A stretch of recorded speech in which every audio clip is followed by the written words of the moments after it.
ಪ್ರಶ್ನೆ 1. 2026ರ ರಾಜ್ಯ ವಿಧಾನಸಭಾ ಚುನಾವಣಾ ಫಲಿತಾಂಶಗಳು ಯಾವ ದಿನಾಂಕ ಪ್ರಕಟವಾದವು? ಉತ್ತರ ಮೇ 4, 2026. ಪ್ರಶ್ನೆ 2. ಮೇ 2026ರಲ್ಲಿ ಎಷ್ಟು ರಾಜ್ಯಗಳಲ್ಲಿ ವಿಧಾನಸಭಾ ಚುನಾವಣೆಗಳು ನಡೆದವು? ಉತ್ತರ 4. ಪ್ರಶ್ನೆ 3. ಈ ಸುತ್ತಿನಲ್ಲಿ ಯಾವ ಕೇಂದ್ರಾಡಳಿತ ಪ್ರದೇಶದಲ್ಲಿ ಚುನಾವಣೆ ನಡೆಯಿತು? ಉತ್ತರ ಪುದುಚೇರಿ. ಪ್ರಶ್ನೆ 4.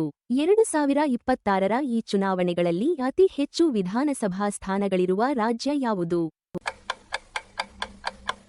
ಉತ್ತರ ಪಶ್ಚಿಮ ಬಂಗಾಳ. ಪ್ರಶ್ನೆ 5.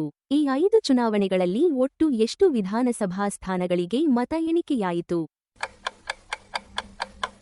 ಉತ್ತರ 824. ಪ್ರಶ್ನೆ 6.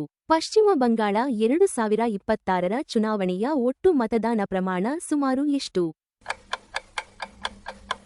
ಉತ್ತರ 92%. ಪ್ರಶ್ನೆ 7. ಪಶ್ಚಿಮ ಬಂಗಾಳ 2026ರ ಚುನಾವಣೆಗಳು ಎಷ್ಟು ಹಂತಗಳಲ್ಲಿ ನಡೆದವು? ಉತ್ತರ 2 ಹಂತ. ಪ್ರಶ್ನೆ 8.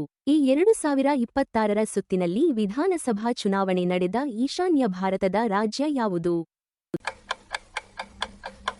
ಉತ್ತರ ಅಸ್ಸಾಂ. ಪ್ರಶ್ನೆ 9. ಭಾರತದ ಚುನಾವಣಾ ಆಯೋಗ ಯಾವ ವರ್ಷ ಸ್ಥಾಪನೆಯಾಯಿತು? ಉತ್ತರ 1950. ಪ್ರಶ್ನೆ 10. ರಾಷ್ಟ್ರೀಯ ಮತದಾರರ ದಿನವನ್ನು ಯಾವ ದಿನಾಂಕದಂದು ಆಚರಿಸುತ್ತಾರೆ?